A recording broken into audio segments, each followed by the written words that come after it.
Comme sujet de notre analyse migratoire, nous avons choisi le Vietnam.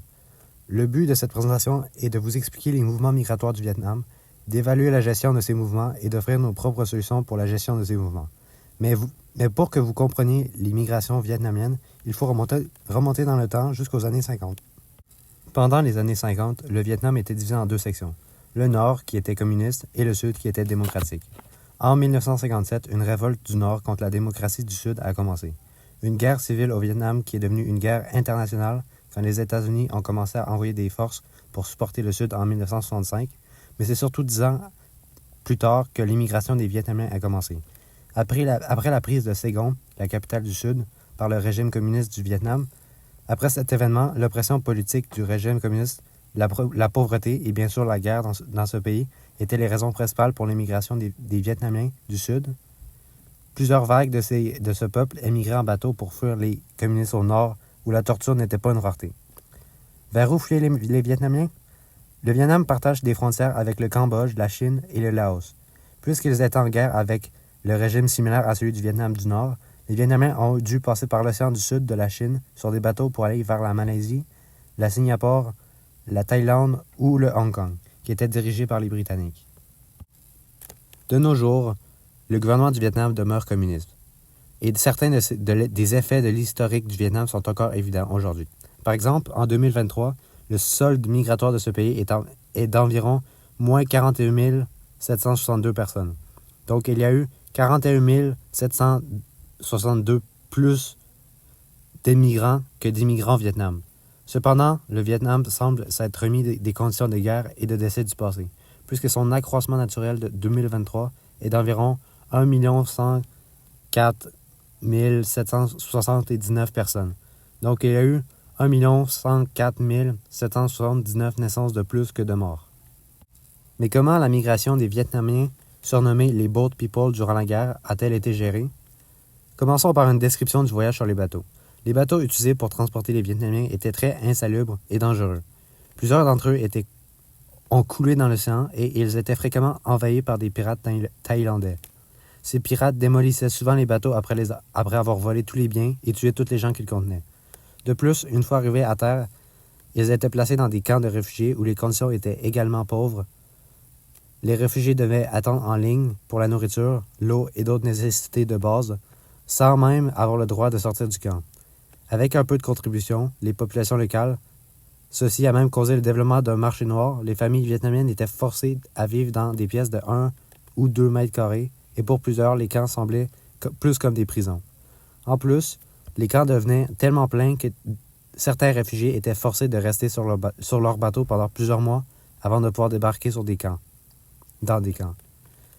Même s'il est dit que les conditions de vie étaient meilleures dans les camps gérés par l'ONU, la plupart des Vietnamiens ont quand même eu un voyage très difficile, même quand ils étaient plus dans leur pays en temps de guerre.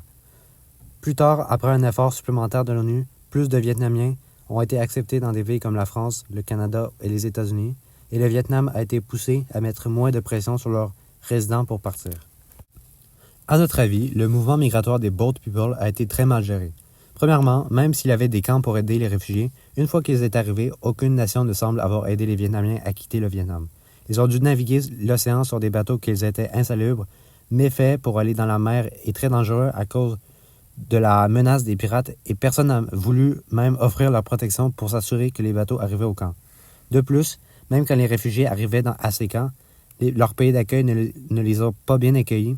Ils étaient placés dans des camps avec des conditions de vie affreuses, ou même parfois jetés dans des camps tout court.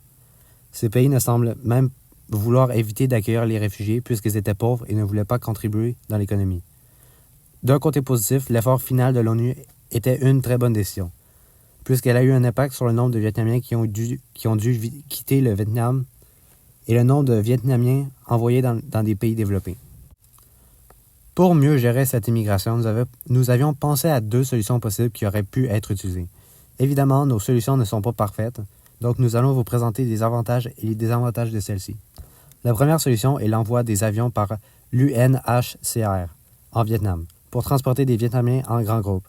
Cette opération serait fondée par l'ONU et les réfugiés seraient envoyés directement vers leur nouveau pays d'accueil.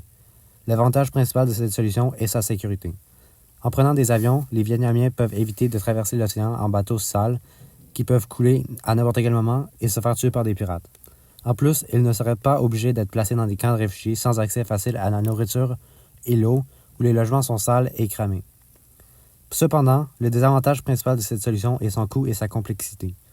L'UNHCR aurait besoin d'amasser beaucoup d'argent pour pouvoir envoyer ses avions au Vietnam, et il pourrait être difficile de convaincre des pays à donner des fonds pour l'opération. De plus, il serait compliqué pour tous les pays d'accueil de directement accueillir tous ces réfugiés, puisqu'ils auraient besoin de planifier plusieurs choses comme le logement, la scolarisation, l'intégration linguistique, le bien-être social et le marché d'emploi.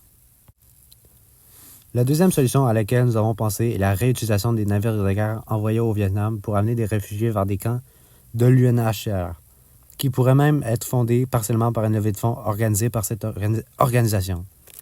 Encore une fois, cette solution est plus sécuritaire puisque les bateaux de l'armée sont certainement mieux faits que ceux qui étaient utilisés par les Boat People.